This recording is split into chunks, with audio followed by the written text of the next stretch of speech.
holding its breath, I'd say, rather than calm.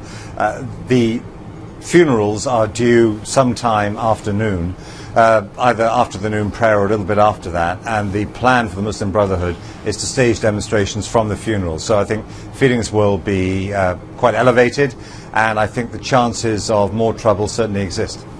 Jeremy, have we got a clear figure, or a clearer figure, for the casualties yesterday? No, not really. You were reporting the official ministry figure, and the Muslim Brotherhood figure is 10 times that.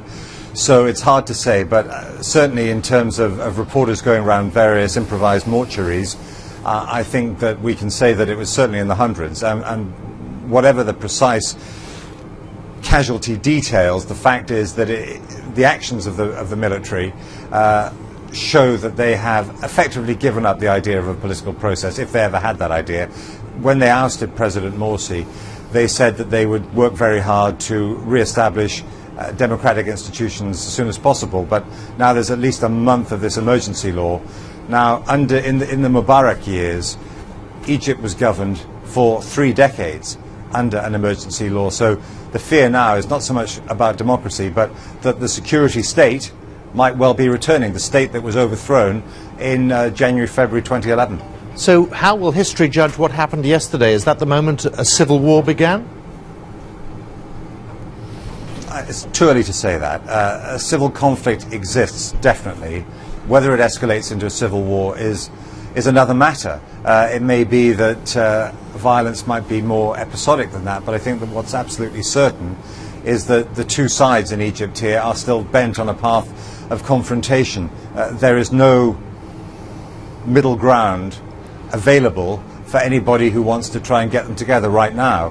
What they really need to try to do is for all Egyptians to come together to try to build some national consensus about the kind of country that they want, and that probably should happen before they try to have another election. But at the moment, with people being killed on the streets and demonstrations and tension, that really is a long way off.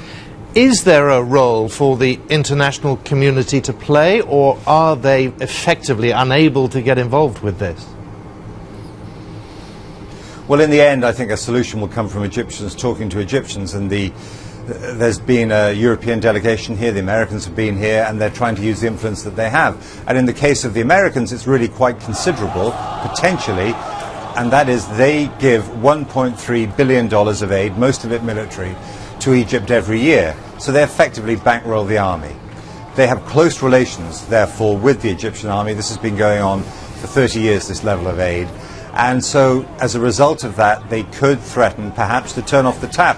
The Americans were very condemnatory of the violence and saying it wasn't going to help in the statement of the Secretary of State yesterday. But the Americans have not called this a military coup, and there's a reason for that, because under American law, they would then have to stop that $1.3 billion in aid, and the Americans have said they are not using that formulation because it is not in the national interests of the US. In other words, up to now they're saying better to keep funding the army than to use that particular lever.